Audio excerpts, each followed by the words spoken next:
Hi.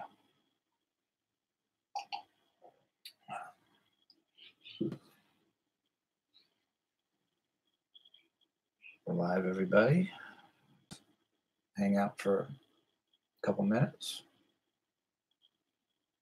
We get some couple of viewers over here. Just doing a reminder for the show this Wednesday, and this is hi. See a couple people. Oh, 1, 2, 3, 4. Hi, everybody. That was quick. So yeah, we're just saying hi. Hi, everybody. Little reminder: we've got a really incredible week. Hi, Earl's daughter. Hi, how are you? And interesting over on Twitter, hasn't it? Rosie, hey Rosie. Hi Rosie. We love Rosie. Yeah, it's going to be quite the week. Jack, how are you? Awesome. We got the hardcore group in here. That's really nice to see. But we're going to have really amazing week, and I'm still digesting some of this. Most importantly, Jessica Scanlon is a mother of 2. She's a 41-year-old paramedic, works in close to Chicago in one of the suburbs as a medic. So we're. She said she saw my my fire department T-shirt and knew she could trust me. That was a really sweet thing to say. But Jessica, I don't know if you guys have seen the. I guess the promo on Twitter or on Facebook, you can see a picture of that school. It's called St. Joseph's Carondelet Children's Place, I think. My a little punchy. I had to take a nap a while ago, to be totally transparent. Let me see. Child Center. I don't know why I couldn't think of that, but yeah, the St. Joseph's Carondelet Child Center, and if just that picture really, to me, speaks 1,000 words. And so Jessica is a survivor of that institution. She was placed there by basically the city of Chicago, who was working with the Archdiocese of Chicago that ran this basically it was a child abuse factory. And at 12 years old, just an amazing, I won't give away too much of her story, but she had some learning disabilities and she'd been in a Catholic school system, and she'd been in the public school system. And, she was a 12-year-old kid, single parent, acting out a little bit. I was there. I did my share of that. And so they come to her mom and say, oh, well, we've got the solution to this. We've got this special school that they're going to work on any problems and she may have. And of course, and the mother was a staunch Catholic, Chicago Catholic, big Catholic town. So of course she trusted the school board and the Archdiocese that ran the school. So at 12, Jessica gets shipped off to this house of horrors. And day one, she's put, and they didn't have classes. This was a school, and it was called a school, and they moved children from normal, I guess 5th grade she would have been in, but there was no first period, no second period, no set schedule. They go into these little groups that they call transition groups, and the first day she's there, one of the young children in there freaked out so bad that, and they come in and they put this kid in leather restraints. They're physically restraining him. And what they didn't tell mom was this school was full of children that had been raped, that had been beaten, burned. I mean, the worst thing you can imagine, these were the children that were in this facility. And you know, just that alone, to be thrown in there at a 12-year-old, that's child abuse right there, mental abuse. And Jessica was not sexually abused at this facility, but she sure witnessed and talked with children that she knew were. I mean, before she ever came there, she had one of her friends was getting raped by her stepdad and had told Jessica. Jessica told her mom. They turned the guy into the police, and the police actually did something and went and arrested this guy. So Jessica had an awareness of what child abuse and sexual abuse was before she went there.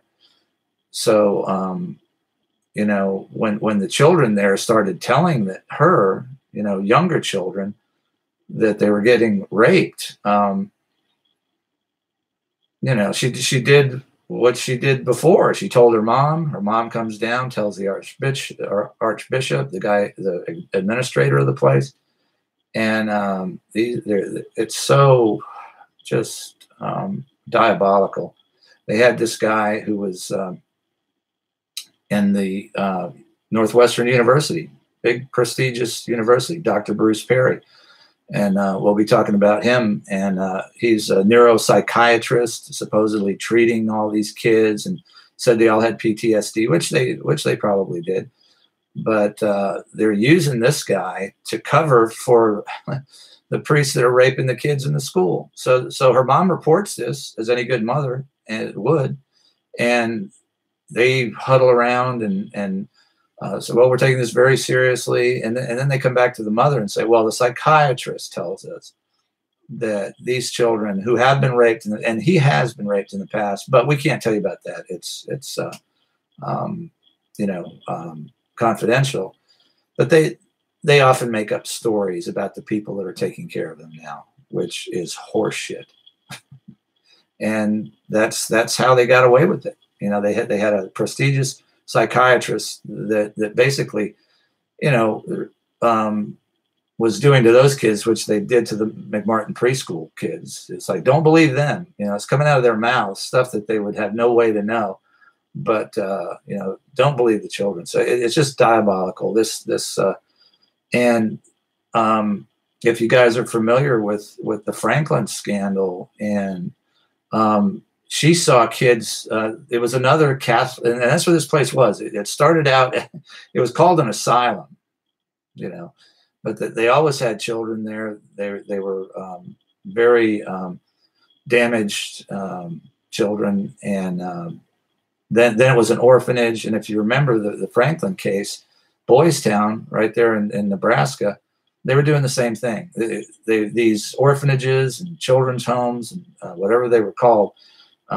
Were trafficking these kids to pedophiles in the government, you know, pedophiles wherever there exist, probably, and you know, probably thousands of these children were just murdered, you know, because they were, a lot of them were wards of the state. That institution actually was legally their parents and their guardians. I mean, it's just unbelievable story. And Jessica is a courageous woman, and just surviving that and being around that. And then what they did to her, because, you know, I think they knew by the way she was reacting to what was going on, it was going to be very difficult for them to control her and abuse her. And the truth is, in the school, in most of these cases, it was the little boys that these, especially in the Catholic facilities, it was mostly boys that were molested by these priests and raped by these priests. So, but Jessica will tell you her story of they're performing psychiatric experiments. Gee, where does that ring a bell? Nexium, you know, these psychiatrists that are basically doing mind control experiments. I mean, horseshit. Good word. yeah. So. And it'll probably be, her story is just so long that it'll probably be, this will be a first part, Nazi Germany. Exactly. Yeah. And the Nazis just came here, you know, they just brought them here. They didn't, you know, they didn't technically lose the war. You know, they were just imported in the United States. So Tell your friends, you know, and all of these shows I consider important, but this is one that I would not miss. And this show and Jessica and is the reason the Traffic Report is here. That's why we're here, to give a platform to the survivors of the system. And coming along right now, and I think part of the reason that she came forward, and she came forward right in this chat room, by the way, is that Attorney General's report. And, you know, that is thank God, shaking the earth. And we'll talk about that. And we're having next Sunday, join us for Sunday Mass, 6 a.m. You know, I used to go to 6 o'clock Mass when I was a little kid. We're going to have Sunday Mass on Sunday, this coming Sunday. And we're going to go through that report and read the entire report, because it needs to be read. It needs to be read aloud. It needs to be read by every Catholic in this country and every person in this country. So that's what we're going to do. And we've got people like Tiffany McHenry or Fitzhenry. Oh God, sorry, Tiff. it's Irish, you know. Mick, Fitz, you know. But Tiffany is going to be here part of that time. John Paul Rice, the director that made A Child's Voice. And I think Patricia Negron, probably Albert Bashai. They do a great show on Facebook. And anybody else we can get, one of you guys, you want to come on the air and read a portion of this report. You know, I got through like 120 pages and I had to stop. It was just so horrible. But we're gonna get through it together. And I think this report itself could be enough to bring this whole shit show down. You know. I got into it. If you guys are on our Twitter line, I got into it with Bill Neely, and who actually responded to me today when the Pope went to Ireland, and he had a big surprise in Ireland. He's lucky to get out of there with his hide, but I never watched mainstream, hardly any, but you know, my wife watches the Today Show on you know, in the mornings, and I'm listening to it. And Bill Neely's doing this report, and he brings up, there it is, the Pennsylvania Attorney General's report, and they actually said it, and they're referring to it. So I'm kind of listening then, and I hear him say that in that report, dozens of priests and hundreds of children were molested. And I said, what? I mean, right? I mean, like dozens and hundreds. And then a graphic comes up, and I screenshotted the graphic. So I about lost my mind and started tweeting at him about the numbers that they were using, which were totally incorrect. It was 301 priests, and there was another 100 priests that weren't in the report because the records had been destroyed. So it was hundreds of priests, and even in the report itself, it says thousands of children, thousands, not hundreds, thousands. And we're still in the process, and you guys can help us with this, because a lot of the report has how many victims were attributed to each priest, and do the math. 300 priests. There's one guy in there I know for sure, and he did the estimate.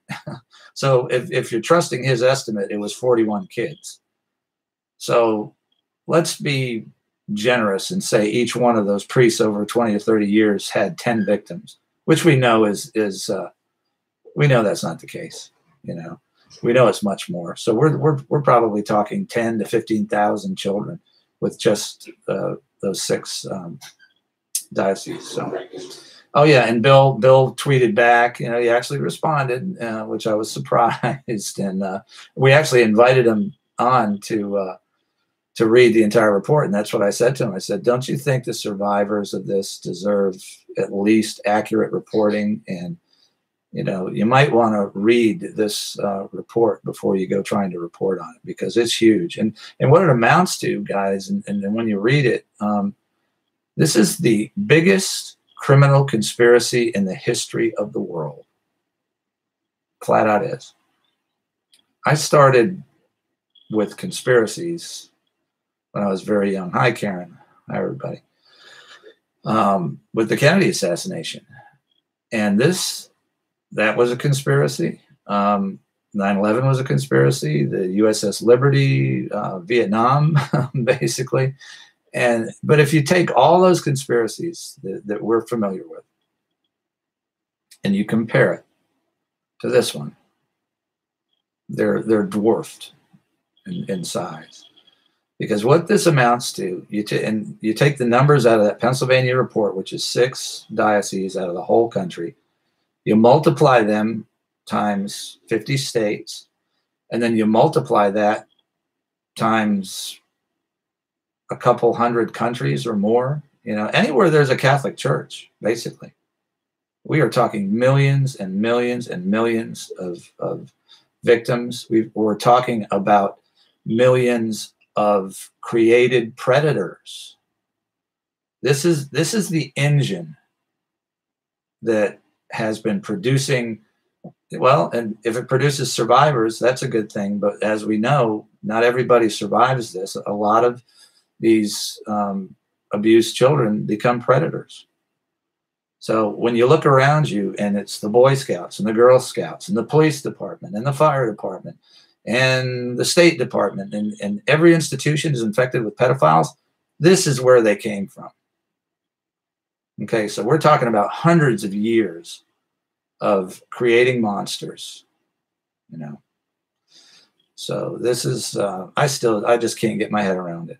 And right in that report, and we'll talk about that, they have a playbook. I mean, 7 strategies to not get rid of the priest, not help the child, not make sure that this never happens again. This playbook was to cover up the abuse, get the priest somewhere else where if he's been outed and, exposed as a child molester, get him out of that diocese and put him in a diocese where nobody knows who he is. So he can continue to do it. And at all costs, don't report it to the police. That was their number one thing. So this is a playbook. It's a criminal conspiracy. Hopefully, through our and other people's efforts, our Justice Department can open a RICO case on the Catholic Church. And that's what should happen. And that's the only way that these people will go behind bars. And I expect our Justice Department to do that if it is indeed a Justice Department. So we'll see about that. But yeah, I've got to take this in small doses, and I hope you guys hang out with me on Sunday because, man, I'm going to need it because it just the immensity of the evil and the diabolical and we're talking about criminal conspiracies, and we know the government's crooked, and we know our government has deposed other governments. Went to war for no reason, all those things. And those are bad enough, but they're directed against countries and governments and political systems, political ideologies.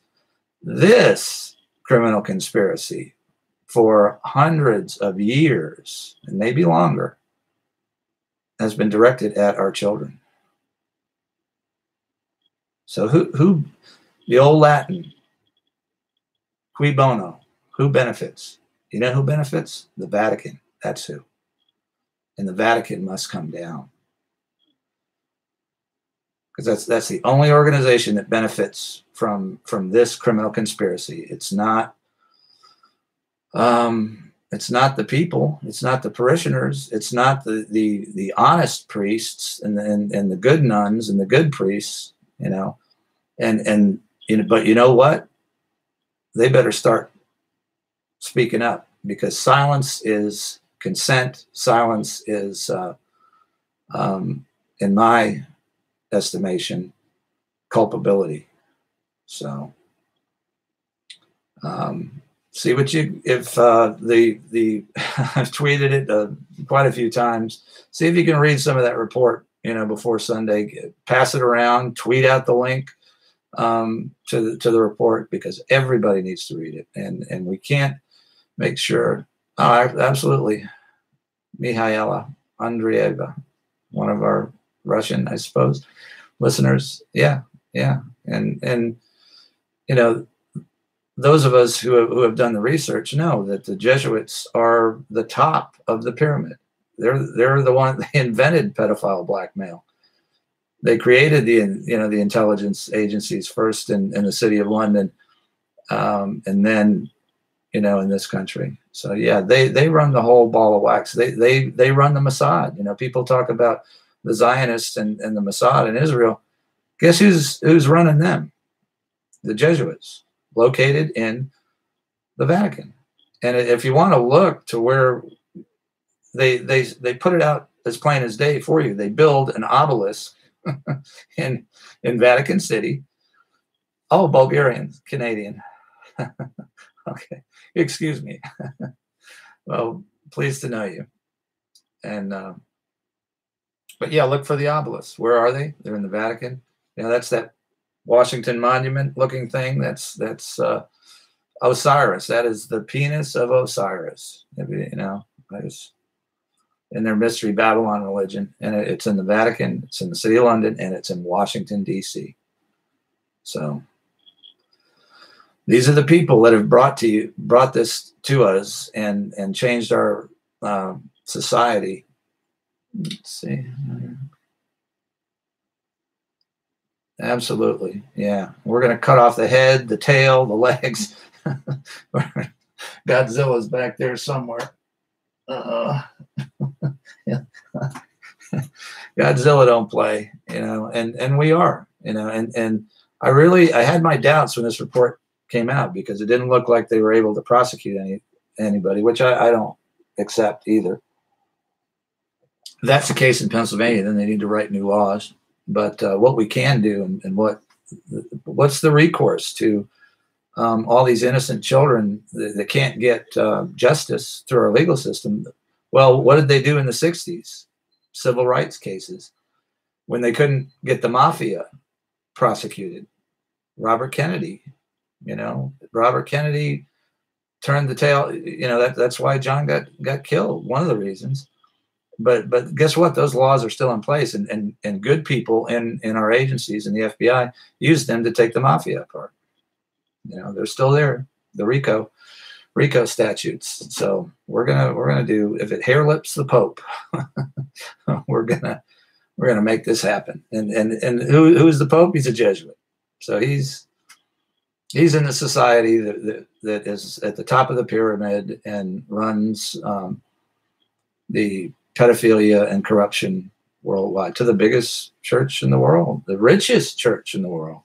So tell your friends, join us for Sunday Mass next Sunday. I'm going to have to run over to Facebook and do a little promo like this. I stay with you guys longer because, because I love you. That's why. Not that I don't love the people on Facebook. Some of you guys are over on Facebook. So, but yeah, this is big. It's huge, and black and white and evidence. Now it's not a conspiracy theory. This is findings of a grand jury, and we're going to read them out loud. And we now have evidence of the biggest criminal conspiracy. Absolutely, Mihaela. Absolutely, and all those things, and we're going to do that. And it's no longer a conspiracy theory. This is fact. We have evidence. So now it's time. Something to tweet. You can pick anything off our Twitter line.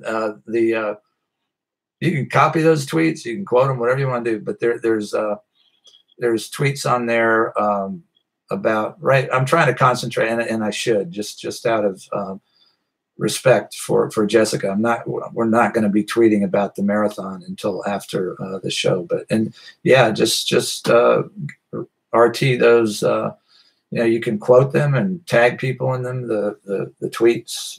If you're on Facebook, you can share the show. But yeah, this is big too, because we have this report, and now we have people stepping up, like Jessica. This is a 12-year-old child that was in the middle of this criminal conspiracy, these abuse factories, these rape factories, and she is using her own name.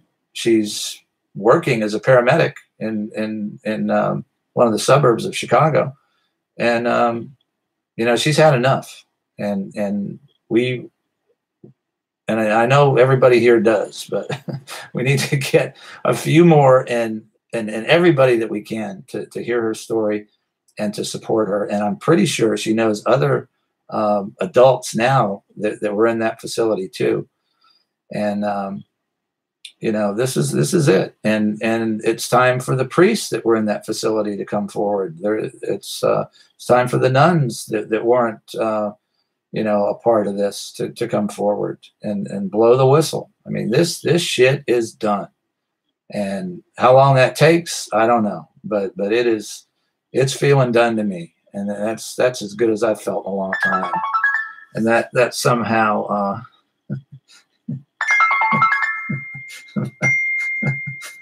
my wife is texting me from the other room. It's kind of funny. And shout out to Kelly. That's Kelly with a Y, and Kelly with an I, or Kelly Fustos, is hard at work, bearing down on this facility, and Dr. Bruce Perry. So we're going to have a lot of information for you, and I think this is the start of a trend of these children coming forward that have experienced this and speaking out. And that, if you think that report will shake the earth, what's going to shake the earth is when every one of these survivors gets on their social media or gets on whatever platform and starts talking about what happened to them. That will change this world, and they'll be fitting old Francis there for a necktie, which is okay with me. Hey, it's they cover that passage in the Bible themselves, so don't be quoting it if you're not ready to have a millstone placed around your neck. So very, very encouraging developments, and I just know Jessica's story is, and I've heard some of it already, and it's just, a lot of it's very hard to hear, but it's comforting to know that this information, as it comes out, as it increases, this shit is over. They're done. So my rope is still waiting. All right, guys, thank you so much. I love each and every one of you. You're the reasons that we do this. You make this bearable to do. And I know on Sunday when I'm reading through that report, you're gonna be reading through it with me. And Tiffany, I know you guys like her. She's another one. And Hollywood Writers, her big show just about to get approved. That's gone. She didn't care. She said, I'm through with this. I'm gonna speak my mind, speak my truth, come out, and the hell with these people.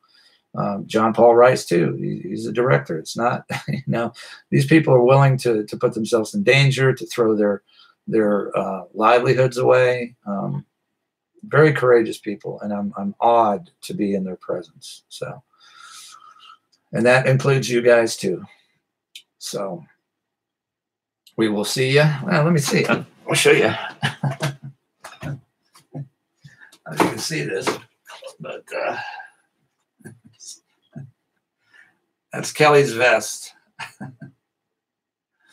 Ghosts of 9/11. Inside job. Those are the 343 firefighters and the police that were murdered in New York City by the Jesuits, basically. It says, we know, and there's a phrase in Latin, their blood is on your hands. So when we ride down on our bikes, that's the message we want them to see. So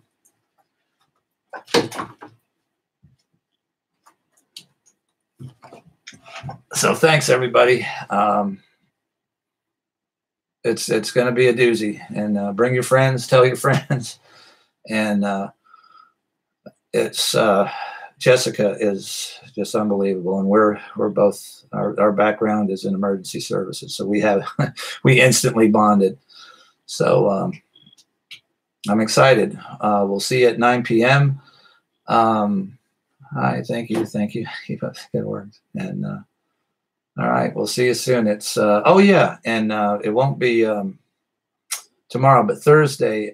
Jason Goodman has been kind enough again to have us on Crowdsource the Truth at 5 o'clock on Thursday, and that's what we're going to be talking about is the marathon on Sunday. So that Sunday Mass. I'm a Catholic. I can say, well, not anymore, but I can say that. I was brought up, so we're having Sunday Mass 6 a.m. till however long it takes, and we're going to read every word aloud. We're going to keep repeating and reading the words in that report until this mess comes tumbling down. So stop by and check out the show on Crowdsource the Truth. Jason does a lot of great work over there. So he's having me over for a while on Thursday at 5 p.m. Eastern, and we're going to be talking about this report, and we're going to be talking about that marathon. So till then, you guys, I'm going to bounce over onto Facebook and get the message out. So we'll see you soon. If you know how to get in touch with us, Twitter, Facebook, here, message, email, and I love you guys. We'll see you soon. Wednesday night, for sure.